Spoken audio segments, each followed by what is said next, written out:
السلام علیکم ورحمۃ اللہ وبرکاتہ۔ الحمدللہ رب العالمین والصلاة والسلام علی اشرف الانبیاء والمرسلین نبینا محمد وعلی آلہ واصحابہ اجمعین وبعد۔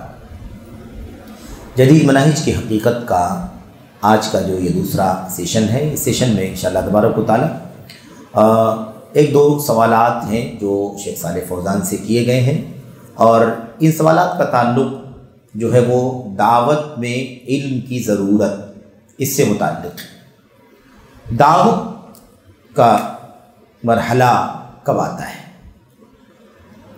دعوت اور نبوت کا یہ مشن ہے دعوت، ایسے ہی دعوت امت کی ہدایت کے لیے ضروری ہے تاکہ لوگ گمراہی سے بچیں، جہنم کے راستے سے بچ کر کے جنت کے راستے پر آ سکیں، لوگ کفر سے شرک سے نکلیں، یا مثال کے طور پر لوگ اسلام لانے کے بعد بہت سارے منکرات، بہت سارے انحرافات پائے جاتے ہیں، اس سے لوگ نکلیں۔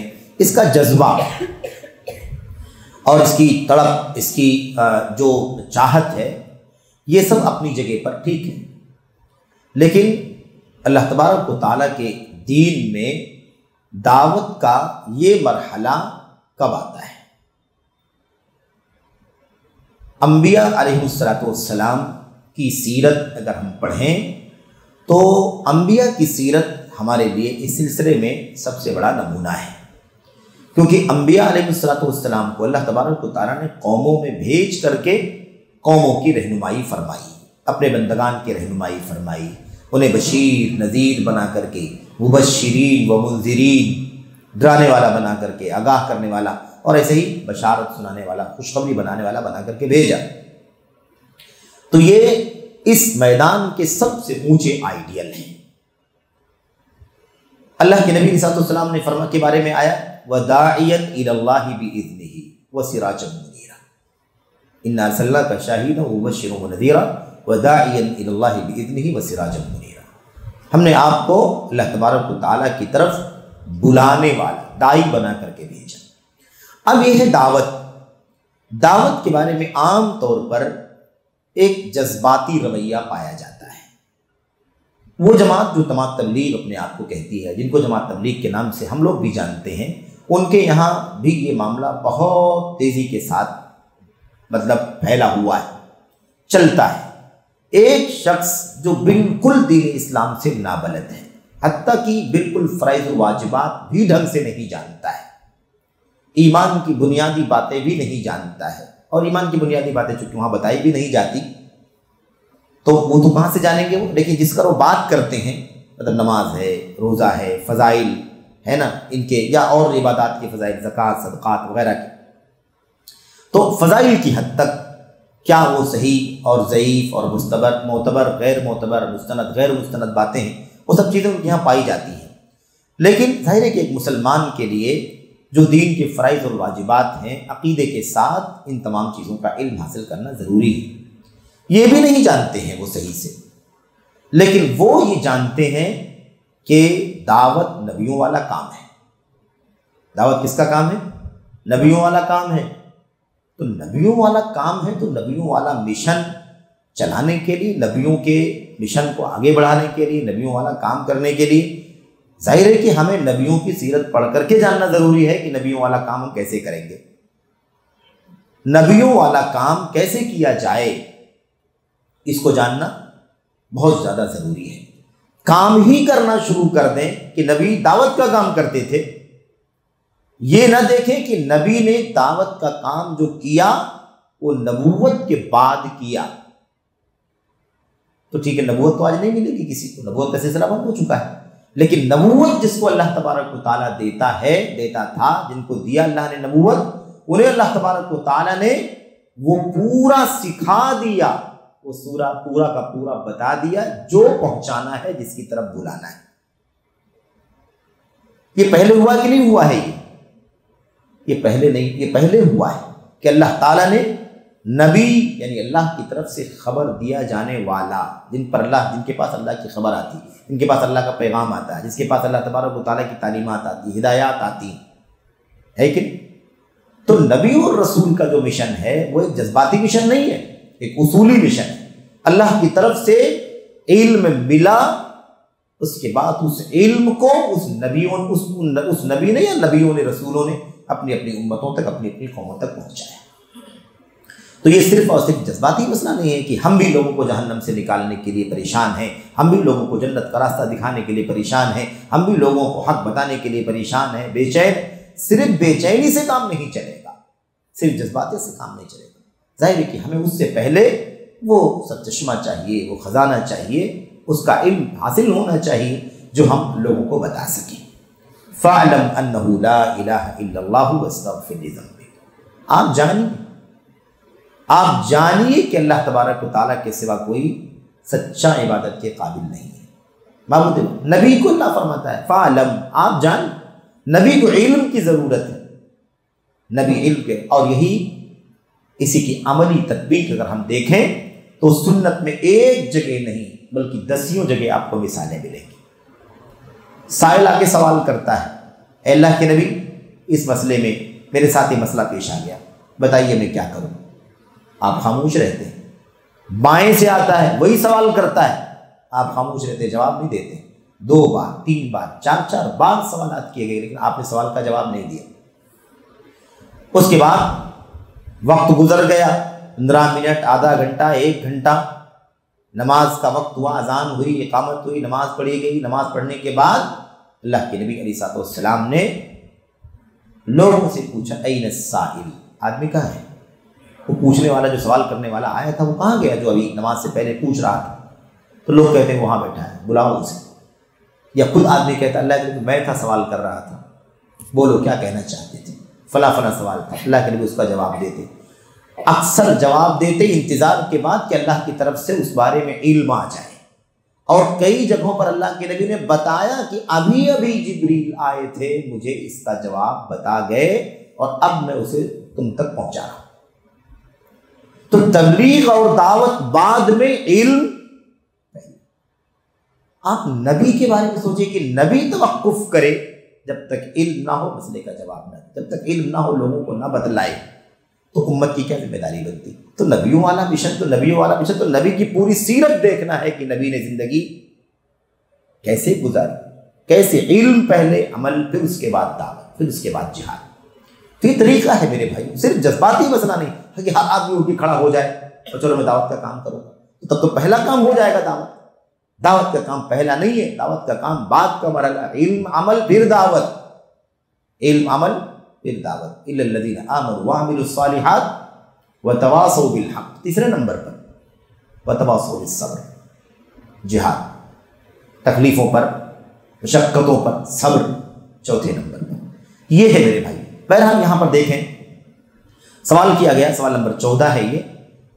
سوال کرنے والا کرتا ہے، یہ تو معلوم ہے کہ دعوت اللہ کے لیے شرعی علم ضروری ہے، دعوت اللہ کے لیے شرعی علم ضروری ہے، مگر کیا اس علم سے مراد کتاب و سنت کا حفظ ہے؟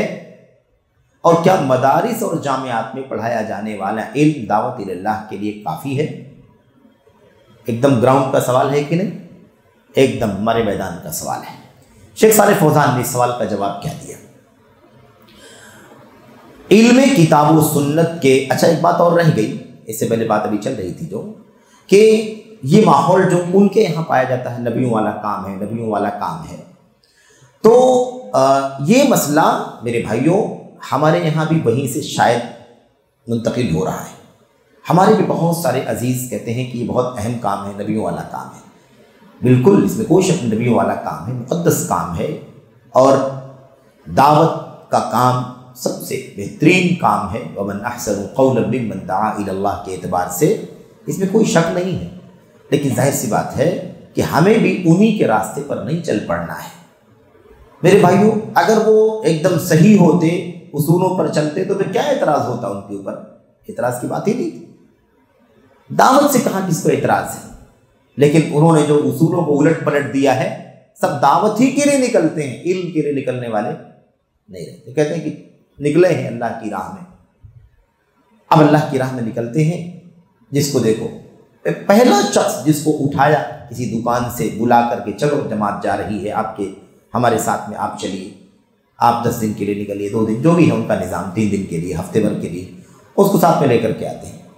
وہ پہلی بار میرے بھائیوں کبھی دین کے نام پر کسی جگہ نکل کر کے گیا ہے، چل کر کے گیا مقامی طور پر یا باہر گیا ہے، اور اسے کہتے ہیں کہ چلو تمہیں اردو پڑھنی آتی ہے، چلو یہ کتاب پڑھ کر کے لوگوں کو سناؤ، یا وہ کسی کو بولنا آتا ہے تو وہ اسے کھڑا کر دیا جاتا ہے، چلیے آپ بولیے، لوگوں کو سمجھائیے۔ میرے بھائیوں یہ کام کیسے درست ہو سکتا ہے؟ اسے تو پہلا کام یہ تھا کہ وہ علم حاصل کرتا، سیکھتا، اسے تو مبادی بھی نہیں معلوم ہے، اسے تو جڑ بھی نہیں معلوم ہے، اور اسے سمجھانے کے لیے، بتانے کے لیے، نصیحت کرنے کے لیے کھڑا کر دیا گیا، اس لیے کہ وہ اردو پڑھ سکتا ہے یا اردو بول سکتا ہے یا بولنے کی ہمت کر سکتا ہے، لوگوں کے سامنے کھڑے ہو سکتا ہے، کیونکہ ہر آدمی اس کا بھی عادت عادی نہیں ہوتا ہے، وہ بھی نہیں کھڑا ہو سکتا ہے۔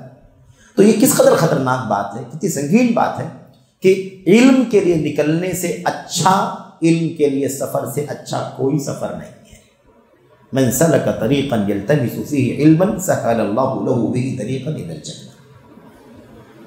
دنیا آج دعوت کی بات تو کرتی ہے کہ دعوت کا مشن، دعوت کا مشن، دعوت کا مشن، دعوت کے لیے نکلو، یہ کرو وہ کرو، لیکن یہ نہیں سمجھتے ہیں کہ اس سے کہیں زیادہ، اور آپ کو بتا دوں علم حاصل کرنا، اس پر عمل کرنا تو ضروری ہے سب کے لیے، ایک بھی فرد امت میں ایسا نہیں ہے جس پر یہ واجب نہ ہو۔ کیا؟ علم حاصل کرنا اور اس کے مطابق عمل کرنا۔ دعوت دینا کیا سب کے لیے ضروری ہے؟ ایک آدمی علم حاصل کرے، اس کے مطابق زندگی گزارے، عمل کرے، دعوت نہ دے، کوئی مسئلہ نہیں، کوئی مسئلہ ہے؟ کوئی مسئلہ نہیں۔ دعوت کا کام الگ کام ہے۔ وَلْتَكُن مِّنكُمْ طَائِفَةٌ، کیا ہے نا وہ، أُمَّةٌ يَدْعُونَ إِلَى الْخَيْرِ، ایک جماعت جو اتنا علم حاصل کرے کہ لوگوں کو دعوت بھی دے، ورنہ آدمی اپنی زندگی گزارنے کے لیے حلال حرام، جائز ناجائز، عبادات، معاملات، موٹی چیزیں اتنا اس کو جاننا ہے جس کے مطابق وہ زندگی میں عمل کر سکے۔ تو اب ہر آدمی دعوت کی بات کرتا ہے، جبکہ علم کی راہ، علم کا کام سب کے لیے ضروری ہے، خواہ وہ آگے دعوت کا کام کرے یا نہ کرے، اس لائق ہو سکے یا نہ ہو سکے، لیکن علم اور اس کے مطابق عمل تو ضروری ہے ہر آدمی کی۔ تو یہ دعوت کی سے متعلق جتنی آیتیں حدیثیں ہیں، اس سے کئی گنا آیتیں حدیثیں علم اور طلب علم کی ترغیب کے سلسلے میں ہیں، لیکن دعوت کی باتیں تو لوگ کرتے ہیں، علم کی باتیں نہیں کرتے۔ جتنی محنت جماعت تبلیغ کے لوگ دعوت کے نام پر کرتے ہیں، اگر اس کا عشر عشیر، اگر واقعی علم کی راہ میں یہ نکلتے، علماء کے سامنے بیٹھ کر کے علم حاصل کرتے، تو شاید یہ دھبا ان سے ختم ہو جاتا یا کم ہو جاتا کہ جہالت پر چلنے والی یہ جماعت ہے، یا جہالت کی بنیاد پر دعوت کا کام کرنے والے اکثر لوگوں کا یہ حال ہے کہ وہ بغیر علم کے دعوت کا کام کر رہے ہیں۔ تو یہ بہت بڑا المیہ ہے میرے بھائی، اور اللہ کے نبی علیہ الصلوۃ والسلام نے، اللہ کے نبی علیہ الصلوۃ والسلام کی حدیثوں پر ایک نظر ڈال کر کے دیکھو، یہ دونوں پہلو خاص طور پر جو علم اور دعوت کا ٹکراؤ ہے نا، اس ٹکراؤ کو سمجھیں۔ اللہ کے نبی کی حدیث میں پیشین گوئی، علم اٹھا لیا جائے گا، جہالت پھیل جائے گی، یرفع العلم ویفش الجہل، یا یقل العلم ویکثر الجہل، علم کم ہو جائے گا، جہالت بڑھ جائے گی، یا علم اٹھا لیا جائے گا، جہالت پھیلے گی۔ یہ اللہ کے نبی کی پیشین گوئی قرب قیامت ہے کہ نہیں؟ اور دوسری طرف بغیر علم کے لوگ یا سماج اور معاشرے کے معمولی قسم کے لوگ، نادان قسم کے لوگ دعوت کا اسٹیج اور میدان پکڑ کر کے قیامت سے پہلے سب سے زیادہ آگے بڑھنے کی کوشش کریں گے۔ یہ بھی پیشین گوئی نبی کی۔ کیا پیغام ہے اس کے اندر؟ سمجھنے کی ضرورت ہے کہ نہیں سمجھنے کی ضرورت ہے؟ جس نبی نے مستقبل کی پیشین گوئی کے بارے میں یہ فرمایا کہ علم کم ہو جائے گا، جہالت پھیل جائے گی، اسی نبی نے یہ فرمایا کہ قرب قیامت ایسے لوگ بھی دین اور دعوت کے نام پر بات کریں گے جو علم سے وابستہ نہیں ہوں گے۔ وَيَنْتِقُ فِيهِ الرُّوَيْبِضَةُ، رویبضہ بات کرے گا۔ السفیہ یتکلم فی امر العام، بیوقوف نادان آدمی امت کی گائیڈ کرے گا۔ الاحمق، کہیں اللہ کے نبی نے فرمایا الفاسق، الفویسق یتکلم فی امر العام، فاسق بدعمل آدمی مثال کے طور پر۔ کہنے کا مطلب کیا ہے؟ کہنے کا مطلب یہ ہے کہ دونوں مسئلے کو سمجھنا ہے کہ علم کے پیچھے بھاگو، علم کی کوشش کرو، کیونکہ یہ کم ہوگا۔ دعوت کے نام پر تو بڑے بڑے لوگ بھاگیں گے، ایسے لوگ بھی بھاگیں گے جو علم کے میدان سے دور ہوں گے، علم سے نابلد ہوں گے، ایسے لوگ بھی میدان میں اسٹیج پکڑیں گے۔ تو یہ بڑا مسئلہ ہے۔ تو گویا کہ بغیر علم کے دعوت دینے والے، آگے بڑھنے والے، دین کا کام کرنے والے بڑی تعداد میں آگے آئیں گے، یہ بھی پیشین گوئی نبی کی، اور علم حاصل کرنے والوں کی کمی ہو جائے گی، یہ بھی نبی کی پیشین گوئی ہے۔ بات کو سمجھنے کی ضرورت ہے، یہ کوئی نیوز نہیں جو اللہ کے نبی نے سنائی ہے، یہ امت کی حالت زار ہے، امت کی صورت حال ہے، جس پر غور کرنے کی ضرورت ہے۔ علم سے جڑو، علم سے، علم اور عمل کر کے اگر فارغ ہو جائیں گے، ہم عمل دعوت نہیں بھی دیں گے، اللہ ہم سے نہیں پوچھے گا، جو اس کے اہل ہیں اللہ ان سے پوچھے، جو اس مشن پر چلے وہی کام کریں۔ بقیہ جو بات حق کی مل گئی بتا دیا، اس میں کوئی انکار نہیں، جتنا صحیح بات معلوم ہو اتنا بتاؤ، علم کی روشنی میں پتا ہو، واقعی پتا ہو کیا ہے۔ بہت ساری مثالیں کسی موقع پر انشاءاللہ تبارک و تعالیٰ آئیں گی کہ صرف یہ بات کی جو ہے میرے پاس مجھے یہ حدیث معلوم ہے یہ بتا دوں، مجھے یہ آیت معلوم ہے یہ بتا دوں، نہ اس کا پس منظر معلوم ہے، نہ اس کا بیک گراؤنڈ معلوم ہے، نہ اس کا سیاق معلوم ہے، نہ اس کا سباق معلوم ہے، نہ اس کا پس منظر معلومات بیان کر، تو یہ بھی نہیں پتا کہ کون سی چیز کہاں بیان کرنی ہے، کس کا کیا معنی ہے، کس کا کیا پس منظر ہے۔ تو میرے بھائیوں ایسا نہیں ممکن ہے، یہ بہت زیادہ ضروری ہے کہ آدمی کیا کرے، علم کا راستہ پکڑے، علم حاصل ہو جائے گا تو اس پر عمل بھی کرے، پھر اس کے بعد پھیلائے اللہ تبارک و تعالیٰ کی بندوں تک، کوئی مسئلہ نہیں۔ لیکن دیکھا ہی جاتا ہے کہ اللہ کے نبی نے فرمایا نا کہ یخون فیہ الامین ویؤتمن فیہ الخائن، امانت دار کو خائن، خائن کو امانت دار، ہے کہ نہیں، سچے کو جھوٹا، جھوٹے کو سچا، یہ ماحول بنتا جا رہا ہے۔ یہ کس پس منظر میں ہے؟ اس کا پس منظر کیا ہے؟ ابن مسعود رضی اللہ تعالیٰ عنہ کی وہ بات، آپ کو جو قول ہے نا، اس قول میں اس بات کو سمجھایا گیا ہے۔ آپ دیکھیے ابن مسعود رضی اللہ تعالیٰ عنہ نے فرمایا تھا کہ آپ نے کہا تھا کہ جتنے بھی دن آگے آ رہے ہیں پہلے والے دن سے بدتر ہوں گے،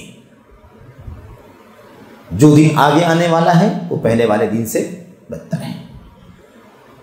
اب آگے وضاحت کیا، روایتیں کئی ایک ہیں، کسی روایت میں مختصر بات ہے، کسی میں اور مزید تفصیلات ہیں۔ اللہ کے نبی کی جو حدیث اپنی جگہ قائم ہے، اللہ کے نبی نے فرمایا تھا کہ لا یأتیکم یوم الا والذی بعدہ شر، کوئی بھی دن ایسا نہیں آئے گا مگر یہ کہ اس کے بعد والا دن اس سے بدتر ہوگا۔ ابن مسعود رضی اللہ تعالیٰ عنہ نے کہا کہ میں یہ نہیں کہنا چاہتا ہوں، جو میں کہہ رہا ہوں کہ ہر آنے والا دن پہلے سے برا ہوگا، کوئی اس کا معنی یہ نہ سمجھے کہ پہلے والا دن زیادہ شاداب ہے اور آنے والا دن شاداب نہیں ہوگا، پہلے والا سال زیادہ مال و دولت والا سال ہے، آنے والا دن مال و دولت کے اعتبار سے برا ہوگا۔ میں یہ نہیں کہنا چاہتا ہوں کہ پہلے والے دن میں امیر اور ذمہ دار بہت اچھے ہوں گے اور بعد میں آنے والے دن میں امیر اور ذمہ دار برے ہوں گے، یہ نہیں کہنا چاہتا ہوں۔ میں صرف علم کے نقطے پر بات کر رہا ہوں، اس اعتبار سے کہہ رہا ہوں کہ ہر آنے والا دن پہلے سے وضاحت کیا انہوں نے۔ علماء آپس میں گفتگو، آپ علماء کی مطلب چھان بین چلنے لگی کہ ابن مسعود کہنا کیا چاہتے ہیں۔ ابن مسعود رضی اللہ تعالیٰ عنہ کے دوسرے اقوال سے اس کی وضاحت ہو گئی کہ ابن مسعود یہ کہنا چاہتے ہیں کہ علم کے معاملے میں ہر آنے والا دن پہلے سے کیا ہوگا۔ تو بہرحال علم بہت بنیادی چیز ہے، علم، اس کے بعد عمل اور پھر دعوت۔ تو یہ سوال کیا گیا ہے، سوال کا جواب، سوال وہی تھا، معلوم ہے کہ دعوت اللہ کے لیے شرعی علم ضروری ہے، مگر کیا اس علم سے مراد کتاب و سنت کا حفظ ہے، اور کیا مدارس اور جامعات میں پڑھایا جانے والا علم دعوت اللہ کے لیے کافی؟ جواب، علم کتاب و سنت کے نصوص کو یاد کرنے اور ان کے معانی کو سمجھنے کا نام ہے۔ شیخ صالح فوزان کا یہ جملہ ایک ہی جملہ، پہلا ہی جملہ ہے نہیں، علم کتاب و سنت کے نصوص کو یاد کرنے اور ان کے معانی کو سمجھنے کا نام ہے، لہذا صرف نصوص کو ازبر کر لینا کافی نہیں، یعنی اتنا کافی نہیں کہ انسان صرف قرآن و حدیث کے نصوص حفظ کر لے، یعنی جو ٹیکسٹ ہے وہ کیا کرے، بائی ہارٹ کر لے، بلکہ ان کے صحیح معانی کی معرفت حاصل کرنا بھی ضروری ہے۔ معانی کے فہم یعنی معانی کو سمجھے بغیر محض نصوص کو حفظ کر لینے سے دعوت اللہ کی اہلیت نہیں ہو سکتی، اتنا کافی ہے سمجھنے کے لیے۔ بقیہ باتیں بھی شاید آگے اور بھی شیخ صالح صاحب نے اور بھی مزید بات کہی۔ اب آپ دیکھیں، کتاب و سنت کے نصوص کو یاد کرنے اور ان کے معنی کو سمجھنے کا نام ہے۔ میدان میں جو لوگ دعوت کا کام کر رہے ہیں، ہے نا، جو لوگ میدان میں مدارس کے پڑھے مدارس میں جو پڑھتے ہیں جامعات میں طلبہ، ان کے بارے میں جو جواب ہے وہ آگے والے پیراگراف میں، اگلے والے پیراگراف میں وہ بات آ رہی ہے۔ یہاں پر شرعی علم ضروری ہے، لیکن علم سے مراد کیا ہے، یہ سوال کیا گیا تھا، اس کے جواب میں بات انہوں نے کہی۔ تو علم کس کا نام ہے؟ کتاب و سنت کے نصوص کو یاد ہونا چاہیے۔ اب میں یہی کہتا ہوں میرے بھائیوں، اپنے بڑوں کی رہنمائی کی روشنی میں ہم کہتے ہیں یہ بات کہ آپ بتائیے کہ آج دعوت کے نام پر سب سے زیادہ جو شہرت یافتہ لوگ ہیں میڈیا کے اعتبار سے، ان میں سے ایک بڑی تعداد ایسی ہے جن کو قرآن کریم ناظرہ بھی صحیح سے پڑھنا نہیں آتا ہے۔ مبالغہ نہیں ہے، اگر آپ شواہد پڑھیں گے تو حیران ہو جائیں گے۔ کسی آیت میں کبھی آدمی مطلب پڑھتا ہے اور کہیں کوئی چوک ہو جاتی ہے انسانی، وہ ایک الگ چیز ہے، لیکن ایک آدمی کو قرآن کریم کی آیت کریمہ پڑھنا نہ آتا ہو، غلط سلط آیتیں پڑھتا ہوں، مثال کے طور پر غلط سلط حدیثوں کے الفاظ کوٹ کرتا ہوں، اس کے معنی اپنے حساب سے نکال لیتا ہوں، تو آپ سوچئے کہ کتاب و سنت کو یاد کرنے اور ان کے معنی کو سمجھنے کا نام ہے۔ اب قرآن و سنت کے معنی کو سمجھنے کے لیے عربی زبان آنا چاہیے کہ نہیں آنا چاہیے؟ آخر بغیر عربی سمجھے ہوئے کیسے قرآن و سنت کے معنی کو سمجھے گا؟ کوئی کہہ سکتا ٹرانسلیشن ہے، ٹرانسلیشن سے اتنا ہی سمجھ میں آئے گا کہ وہ اپنی اصلاح کر لے، اپنے آپ کی جہالت دور کر لے، لیکن وہ آگے بڑھ کر کے دعوت کا کام کرے، مسئلے مسائل بتانے کا کام کرے، تو وہ باریکیاں کہاں سے جواب دے گا وہ؟ کیونکہ اس کو نہیں معلوم عربی زبان میں لفظ کیا ہے، قرآن کی آیت کا لفظ کیا ہے، اس کا مدلول کیا ہے، اس کا روٹ کیا ہے، اس کی اصل معنی کیا ہے، اس کی تفسیر میں کون کون سی باتیں بیان کی، نہیں معلوم اسے۔ تو یہ غلطیاں اسی لیے بہت خطرناک ہوتی ہیں، اور اس کی بہت ساری مثالیں بھی ہیں کہ لوگ کس طرح سے غلطیاں کرتے ہیں۔ اچھا، ایک آدمی صرف نصوص یاد کر لے، جیسے مثال کے طور پر حافظ قرآن ہو یا کوئی حافظ حدیث ہو، اس کا مطلب یہ ہے کہ وہ بھی دعوت کا کام کرنے کے لائق علم نہیں رکھتا، کیونکہ صرف نصوص کو کوٹ کر کے، صرف نصوص کو بائی ہارٹ کر کے وہ کیسے پیش کرے گا؟ اس کا معنی تو معلوم ہی نہیں ہے اسے۔ اس لیے یاد رکھیں کہ جو لوگ دین کے عالم نہیں ہیں، دین کی زبان نہیں جانتے، دین کے علوم شریعت نہیں پڑھے ہوئے ہیں، وہ حافظ جی بھی صرف رہیں گے تب بھی دین کا کام نہیں کر سکتے۔ اس میں کوئی توہین کی بات نہیں ہے میرے بھائیوں، بہت موٹی بات ہے۔ ہم اگر دین کے طالب علم ہیں تو دین کے طالب علم کی بات کرتے ہیں، اس کے علاوہ کسی اور میدان کے لیے، کسی اور میدان میں ہمارے لیے کام کرنا جائز نہیں ہے۔ میڈیکل نہیں جانتے، طب نہیں جانتے، سائنس نہیں جانتے، جغرافی نہیں جانتے، اس میں اگر ہم کام کرتے ہیں تو ظلم کرتے ہیں۔ سمجھ رہے ہیں کہ نہیں سمجھ رہے؟ بہت موٹی سی بات، بہت واضح سی بات ہے، ہم غلط کر رہے ہیں کیونکہ ہمارا میدان نہیں، ہمیں اس کا علم نہیں۔ معمولی سرسری علم تو سب کے پاس ہے، تو اس سے ایک آدمی میدان کا داعی بن کر کے کام کرے، یہ بہت مشکل کام ہے۔ اور جو بلغوا انی ولو آیا والی جو بات اکثر پیش کرتے ہیں ہمارے بھائی، اس کو سمجھنے کی ضرورت ہے۔ اس میں اتنی سی بات ہے کہ آپ کو وہ چیز جو آپ کو معلوم ہے اور معلوم ہے اس سلسلے میں آپ یہی کریں کہ آپ اس کو ویسے ہی پہنچا دیں۔ اس سے اتنا ہی ثابت ہوتا ہے کہ جس کی جتنی تیاری، مثال کے طور پر آج بہت سارے جو کام کر رہے ہیں دعوت کے میدان میں، علماء نہیں مثال کے طور پر، وہ کام کر رہے ہیں، تو اگر وہ ایک مضمون پر تیاری کرتے ہیں، پڑھتے ہیں، اس کو مطلب تیار کرتے ہیں، طرح ٹرانسلیشن دیکھتے ہیں، شرح دیکھتے ہیں، اور علماء سے رہنمائی لے کے، تو جتنا آپ نے پایا ہے اتنا آپ پہنچائیے نا، مسئلہ ہے۔ جتنا آپ کے پاس ہے اتنا آپ کیا کریں؟ پہنچا دیں۔ لیکن مسئلہ یہی ہے کہ جتنا رہتا ہے اس کا 10 گنا لوگ پہنچانے کی کوشش کرتے ہیں، 20 گنا پہنچانے کی کوشش کرتے ہیں، وہ ٹھہرتے نہیں ہیں جتنا معلوم ہے۔ مسئلہ یہ پیچیدہ ہے، اور ہم نے شروع میں بھی کہا ہے، اس سے پہلے بھی ذکر کیا ہے میرے بھائیوں ساتھیوں، کہ لوگ جو ہے نا اس سلسلے میں حقائق کے خلاف بات کرتے ہیں۔ لوگ کہتے ہیں کہ ہم اپنی طرف سے کوئی بات نہیں بولتے، علماء کی باتیں ہم امت تک پہنچاتے ہیں، جبکہ ایک نہیں 20 مسائل، 20 باتیں ایسی ہیں جو امت میں کسی عالم کا فتویٰ نہیں ہے، لیکن لوگ اس کو بیان کر رہے ہیں اور کہتے ہیں ہم علماء کا حوالہ نقل کرتے ہیں۔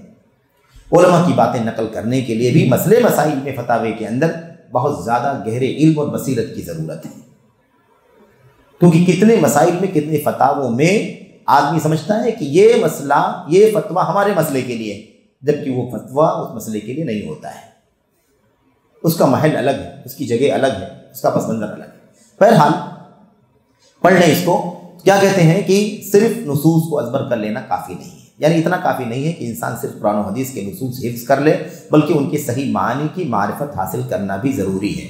آپ سوچیں کن سے بات ہو رہی ہے؟ یہ عرب میں بات ہو رہی ہے، سعودی عرب میں، ریاض میں ہوگی بات، یا طائف میں ہوگی بات، یا مکہ مدینہ میں وغیرہ بات ہوگی، شماسیہ میں بات ہوگی۔ یہی 4-5 جگہ ہیں جہاں شیخ صالح فوزان کا خاص طور پر رہنا سہنا ہوا ہے۔ آپ یہ عرب کے لوگوں سے کہہ رہے ہیں جو عربی زبان سمجھتے ہیں، قرآن سمجھتے ہیں کہ نہیں سمجھتے ہیں، وہ حدیث ان کی زبان ہے کہ نہیں، ان سے آپ کیا کہہ رہے ہیں؟ اتنا کافی نہیں ہے کہ صرف نصوص حفظ کر لے، بلکہ ان کے صحیح معنی کی معرفت حاصل کرنا بھی ضروری ہے۔ اس کا مطلب کہ قرآن پڑھ کر کے خالی سناتا جائے، حدیث پڑھ کے سناتا جائے، تب بھی وہ معنی صحیح اس کا جو مفہوم ہے، اس کا جو تقاضا ہے وہ جان لینا ضروری، ورنہ کیا بولنے کی ضرورت تھی کہ اس کے معنی سمجھنا ضروری۔ عربی میں اس کا مطلب یہ نکلتا ہے کہ خالی عربی میں اگر کوئی جانتا ہے، عربی جانتا ہے اور عربی میں کتاب و سنت ہے، تب بھی یہ کافی نہیں ہے، اس کو سمجھنے کے لیے مزید علوم شریعت کی ضرورت ہے۔ تو اگر ایک آدمی عربی بھی نہ جانتا ہو تو آپ بتائیے کہ اس کو کتنا علم حاصل کرنا پڑے گا؟ یہ پیچیدہ مسئلہ ہے میرے بھائی۔ تو ان سے کہہ رہے ہیں معنی کے فہم کے بغیر محض نصوص کو یعنی ٹیکسٹ کو حفظ کر لینے سے دعوت اللہ کی اہلیت نہیں ہو سکتی، دعوت اللہ کی اہلیت نہیں ہو سکتی۔ تو وہ ہے کہ دعوت کا کام کرنے کے لیے قرآن کی آیتیں عربی میں ہیں، لیکن قرآن کی آیتیں جو عربی میں ہیں ان کا معنی بھی ہمیں، عربوں کے لیے بھی عربی میں اس کا معنی معلوم ہونا چاہیے کہ اللہ کا کلام کیا کہتا ہے۔ اللہ کے نبی کی حدیثیں عربی میں ہیں، لیکن عربوں کے لیے بھی ان حدیثوں کا معنی ہمیں معلوم ہونا چاہیے تاکہ ہم ان کو عربی میں سمجھا سکیں۔ تو صرف عربی قرآن پڑھنے سے دعوت کا کام نہیں ہو سکتا، صرف عربی آیتیں حدیثیں پڑھ کر کے بھی دعوت کا کام نہیں ہو سکتا، اس کے معنی کا جاننا ضروری ہے۔ تو یہ ان کے لیے ضروری، تو ہمارے لیے کتنا ضروری ہوگا جو ہماری زبان عربی نہیں ہے، ہم دوسری زبانوں کے لوگ ہیں، دوسرے بیک گراؤنڈ کے لوگ۔ یہ ہوگی بات پہلے والے سوال کی، پہلے والے جز کی۔ اس کے بعد جو مدارس کے بارے میں سوال کیا گیا تھا، یہ نا کہ کیا مدارس اور جامعات میں پڑھایا جانے والا علم دعوت اللہ کے لیے کافی ہے؟ اس کا جواب شیخ صالح فوزان دیتے ہیں، کہتے ہیں رہا مسئلہ مدارس میں پڑھائے جانے والے علم کا، مدارس میں پڑھائے جانے والے علم کا، تو اگر اس میں نصوص کا حفظ یعنی ٹیکسٹ، نصوص مطلب ٹیکسٹ، اس کا حفظ اور ان کے معنی کا فہم دونوں ہو تو کافی ہے۔ دونوں یعنی عربی قرآن سنت کی عربی بھی یاد ہو، ٹیکسٹ بھی، اور اس کے معنی بھی ہو، معنی کا فہم بھی ہو، تو یہ کافی ہے۔ لیکن اگر معنی کے فہم کے بغیر، معنی کے فہم سمجھ کے بغیر صرف نصوص کا حفظ ہو، ٹیکسٹ کا حفظ ہو، تو اس سے دعوت اللہ کی اہلیت نہیں ہوتی، دعوت اللہ کے قابل آدمی نہیں ہوتا، کیونکہ اس کو قرآن ٹیکسٹ یاد ہے، حدیثیں اس کو یاد ہیں، لیکن وہ داعی نہیں ہو سکتا، نصوص کا ازبر کرنے والا۔ البتہ ایسے آدمی کے لیے اتنا ممکن ہے کہ حفظ کردہ، یاد کردہ نصوص دیگر لوگوں کو یاد کرائے۔ قرآن کا حافظ ہے، دوسرے لوگوں کو قرآن یاد کرائے، اس کو حدیثیں یاد ہیں، دوسرے لوگوں کو حدیثیں یاد کرائے۔ اور جو کتابیں عقیدے کی کتابیں ہیں، ہے نا، بلاغت کی کتابیں ہیں، اور قواعد کی کتابیں ہیں، تجوید کی کتابیں ہیں، جو اشعار میں ہیں مثال کے طور پر، جو بھی اور بھی جو ٹیکسٹ کی کتابیں، ان کو بھی ایسے بھی بہت سارے الحمدللہ طلبہ موجود ہیں عرب کے اندر جن کو قرآن بھی یاد ہے، حدیث کی بہت ساری کتابیں یاد ہیں، علماء کی بہت ساری کتابیں ان کو یاد ہیں سلف کی۔ تو وہ کہتے ہیں کہ وہ کیا کرے اس کے، البتہ ایسے آدمی کے لیے اتنا ممکن ہے کہ حفظ کردہ یاد کیے ہوئے نصوص کو دیگر لوگوں کو یاد کرائے اور معانی کی شرح کیے بغیر انہیں سکھائے اور پڑھ کر سنائے۔ اس میں کوئی اعتراض ہے؟ کوئی اعتراض نہیں، وہ تو اصولی یہی کہا جا رہا ہے، یہی پیغام ہے، یہی کہا جا رہا ہے، یہی پیغام ہے۔ جتنے ہمارے بھائی اس بات پر بزد ہیں بلغوا عنی ولو آیا والی بات لے کر کے، انہیں اسی بات کو سمجھ لینا چاہیے کہ بھائی جتنا انہیں صحیح علم اتنا ہی پھیلائیں، اس میں کوئی اعتراض نہیں، لیکن دائی بن جائیں، خطیب بن جائیں، مقرر بن جائیں، لیکچرر بن جائیں، مستقل وہی کام بنا لیں، تو یہ تو بلغوا عنی ولو آیا کے خلاف ہے۔ یہ تو علماء کا کام ہے مستقل، جن کا وہی اوڑھنا بچھونا ہے، سمجھ رہے ہیں نا؟ تو جیسے مثال کے طور پر ایک باپ ہے، باپ کو معلوم ہے کہ نماز فرض ہے، پڑھنی چاہیے، جھوٹ حرام ہے، مثال کے طور پر اپنے بچوں کو کہتا ہے بیٹے نماز کے لیے تم کو اٹھنا ہے، نماز کے لیے تم کو جانا ہے، جھوٹ تم نے کیوں بولا؟ یہ ہے تبلغوا عنی ولو آیا، یہ کیا ہے؟ بلغوا عنی ولو آیا۔ لیکن اگر وہ مطلب اسٹیج پہ کھڑا ہو جائے، ممبر پہ آئے، تقریر کرے، خطبہ دے، درس دے، تو بلغوا عنی ولو آیا میں آئے گا؟ یہ نہیں آئے گا۔ اس لیے فرق کرو دونوں کے اندر۔ باتیں استدلال بلغوا عنی ولو آیا سے ہمارے عزیز کرتے ہیں، اور استدلال کر کے جو ثابت کرنا چاہتے ہیں وہ بلغوا انی ولو آیا سے باہر ہے۔ یہ اصل کام ہے، دونوں چیزوں میں فرق کرنا ضروری ہے۔ تو بہرحال یہ ایک سوال تھا مختصر، اس کا جواب تھا، اور مزید سوالات اسی حوالے سے اور بھی آگے آ رہے ہیں انشاءاللہ، بقیہ مسائل بھی واضح ہوں گے۔ اللہ سے دعا کرتے ہیں کہ اللہ تعالی ہم سبوں کو سنجیدگی سے، بلا کسی شدت کے، بلا کسی جذباتیت کے، اللہ عز و جل ہمیں سنجیدگی سے اللہ تبارک و تعالیٰ کے دین کو، اس کے اصولوں کو اور منہج کے اصولوں کو سمجھنے کی توفیق عطا فرمائے۔ آمین رب العالمین۔ صلی اللہ علیہ وسلم وبارک علی نبینا محمد وعلی آلہ وصحبہ اجمعین۔ السلام علیکم ورحمۃ اللہ وبرکاتہ۔